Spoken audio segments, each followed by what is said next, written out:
السلام علیکم۔ آج ہم بات کرنے جا رہے ہیں کچھ شاکنگ بٹ ریئل سٹوریز کے بارے میں جن کو دیکھ کر اور سن کر آپ خوفزدہ ہو جائیں گے، اور سب سے خوفزدہ موت کے بارے میں کہ کس طرح اس شخص کے جسم کے اعضاء اس کے جسم سے الگ ہو کر گرتے رہے اور ایک دردناک موت اس کا مقدر بنی۔ یہ سب جاننے کے لیے ویڈیو کو پورا واچ کیجیے اور ہماری حوصلہ افزائی کے لیے روز ریئلٹی کو لائک کریں، سبسکرائب کریں اور شیئر کریں۔ تو چلتے ہیں اپنی ویڈیو کا باقاعدہ آغاز کرتے ہیں۔ اکبر سورومیرو انڈونیشیا کے ایک جزیرے سولاورسی کے ایک گاؤں میں رہتا تھا۔ 25 مارچ 2017 کو اکبر اچانک ہی اپنے گھر کے پاس سے غائب ہو گیا۔ گاؤں کے سب لوگ اس کو گاؤں میں ہر جگہ تلاش کرتے رہے لیکن اکبر انہیں کہیں نہ ملا۔ چند دن بعد جو ہوا اس واقعے نے سب کے ہوش اڑا دیے۔ ناظرین، اکبر کے گھر کے پیچھے ایک پائتھن ملا۔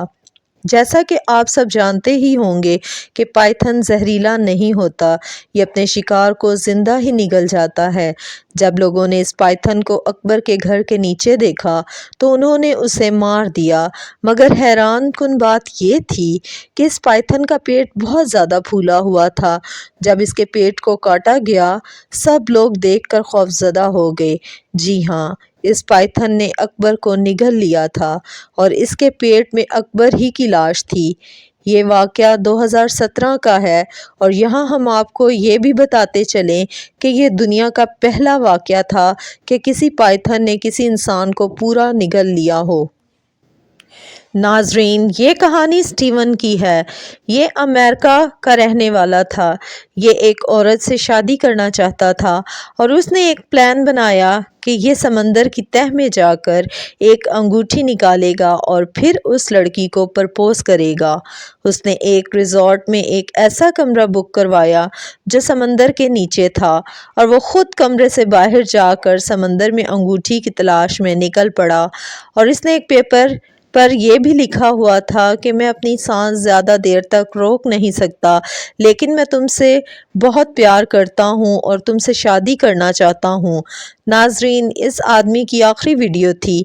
یہ آدمی اپنی سانس زیادہ دیر کے لیے روک نہیں سکا اور اپنی جان گنوا بیٹھا، لیکن اس عورت نے بھی ایک میسج شیئر کیا کہ تم اس سمندر کی گہرائی سے کبھی اوپر نہیں آئے لیکن میں لاکھوں دفعہ تم سے شادی کرنے کے لیے تیار ہوں۔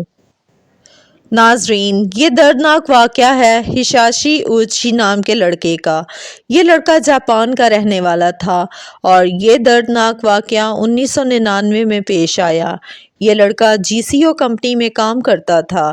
ایسا کہیں کہ یہ لڑکا کسی نیوکلیئر ایسڈ بنانے والی کمپنی میں کام کرتا تھا۔ اس کمپنی میں نیوکلیئر فیول بنایا جاتا تھا اور یہ کوئی عام فیول نہیں ہے، یہ کمپنی کسی نیوکلیئر پاور پلانٹ سے بھی زیادہ خطرناک تھی۔ ایسی کمپنیز میں سیفٹی پروٹوکالز یوز کیے جاتے ہیں، مگر اس کمپنی میں ایسا کوئی بھی سیفٹی پروٹوکال نہیں تھا۔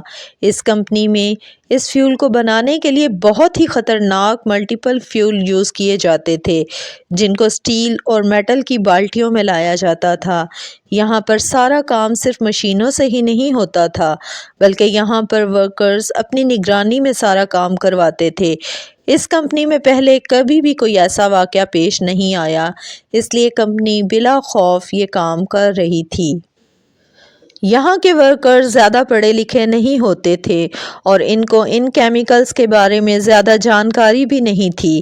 پھر اس کے بعد ہوا ایک خطرناک حادثہ۔ یہ حادثہ 30 ستمبر 1999 میں پیش آیا۔ پچھلے کچھ دنوں سے کمپنی کی پروڈکشن بہت سلو تھی اور وہ فیول کی ڈیمانڈ کو پورا نہیں کر پا رہے تھے، اور انہوں نے اس فیول کو مزید بہتر بنانے کے لیے اس خطرناک فیول میں یورینیم کی مقدار کو تھوڑا مزید بڑھا دیا۔ ایسا کرنے کے بعد فیول کی سپیڈ بہت بڑھ گئی۔ لیکن اگلی صبح 10:30 بجے جس ٹینک میں فیول کو رکھا جاتا تھا اس میں سے تیز بلو لائٹ نکلی، اور یہ سب ہوا تھا فیول میں یورینیم کی مقدار بڑھانے کی وجہ سے۔ جب یہ واقعہ پیش آیا تو اس وقت ہشاشی اوشی کے ساتھ 2 اور ورکرز بھی موجود تھے۔ اور یہ روشنی کوئی عام روشنی نہیں تھی بلکہ یہ ریڈیشن تھا۔ ایک انسانی جسم ایک ہی جھٹکے میں اتنا ریڈیشن نہیں جھیل سکتا۔ ہشاشی اوشی کے جسم پر 17,000 ریڈیشن کا اثر ہوا اور اس کے ساتھیوں پر 10,000 اور 3,000 ریڈیشن کا اثر ہوا۔ اگر کہا جائے کہ یہ ریڈیشن اتنا زیادہ خطرناک تھا کہ کسی بھی انسان کو اتنی زیادہ دردناک موت دے سکتا تھا جس کا تصور بھی نہیں کیا جا سکتا، لیکن یہاں ہم آپ کو بتاتے چلیں کہ اس ریڈیشن کا اثر ایک جھٹکے میں نہیں ہوتا بلکہ یہ ہوتا ہے بہت ہی سلولی۔ اوشی سب سے پہلے بے ہوش ہو گئے اور لوگوں کو لگا کہ چلو خیر ہے، بے ہوش ہی ہوا ہے، اور اس کو اور اس کے ساتھیوں کو ٹوکیو کے سب سے اچھے ہاسپٹل میں لے جایا گیا۔ سب کو یہی لگ رہا تھا کہ یہ تینوں بے ہوش ہو گئے ہیں، لیکن جب ڈاکٹرز کو یہ سارا واقعہ سنایا گیا تو ڈاکٹر نے سب سے پہلے ان کی باڈی کا ریڈیشن چیک کیا۔ ریڈیشن کا لیول چیک کرنے کے بعد تمام ڈاکٹرز کمرے سے باہر بھاگ گئے اور پھر وہ پوری سیفٹی کے ساتھ کمرے میں آئے۔ ڈاکٹرز پریشان تھے کہ اوشی نامی لڑکے نے 17,000 ملی اسٹیرائڈ کا اثر کیسے جھیلا۔ جب اس کا ڈی این اے کیا گیا تو اس کا ڈی این اے بھی پوری طرح ڈسٹرائے ہو چکا تھا، لیکن یہ شخص پھر بھی زندہ ہے۔ اس کی باڈی میں سیلز نہیں بن رہے تھے جس کی وجہ سے اس کی سکن جھڑنے لگی اور اس کے جو آرگنز کے ٹیشوز تھے وہ بھی آہستہ آہستہ ڈیڈ ہو رہے تھے، لیکن یہ سب کسی کو دکھ نہیں رہا تھا اور یہ ساری تکلیف اوشی اندر ہی اندر جھیل رہا تھا۔ 2 دن کے بعد اوشی کا جسم بہت ہی بھیانک دکھنے لگا۔ اس کی سکن پوری طرح سے ختم ہو چکی تھی اور جگہ جگہ پر پورے جسم میں دراڑیں بن چکی تھی اور ان میں سے بلڈ اور فلوئڈ نکل رہا تھا اور ڈاکٹرز اس کو زندہ رکھنے کے لیے لگاتار خون چڑھاتے رہے۔ اور اس کے جسم میں نئے بلڈ سیلز بھی نہیں بن رہے تھے۔ وہ دنیا کا پہلا ایسا انسان بنا جس کے جسم میں بلڈ سیلز ٹرانسفر کیے گئے تھے، اور اگر یہ کہا جائے کہ اوشی پر دنیا کا نیا ایکسپیریمنٹ ہوا تو غلط نہ ہوگا۔ یہ سارا پروسیس تقریباً 10 دن تک مسلسل چلتا رہا۔ اس کے جسم کے مسلز ٹوٹ ٹوٹ کر جسم سے الگ ہو رہے تھے اور اس کا جسم اس کو اتنی زیادہ اذیت دے رہا تھا کہ وہ بیان بھی نہیں کر سکتا تھا، اور کبھی جب وہ آنکھیں کھول کر بند کرتا تو اس کی آنکھوں سے بھی خون نکلنے لگتا۔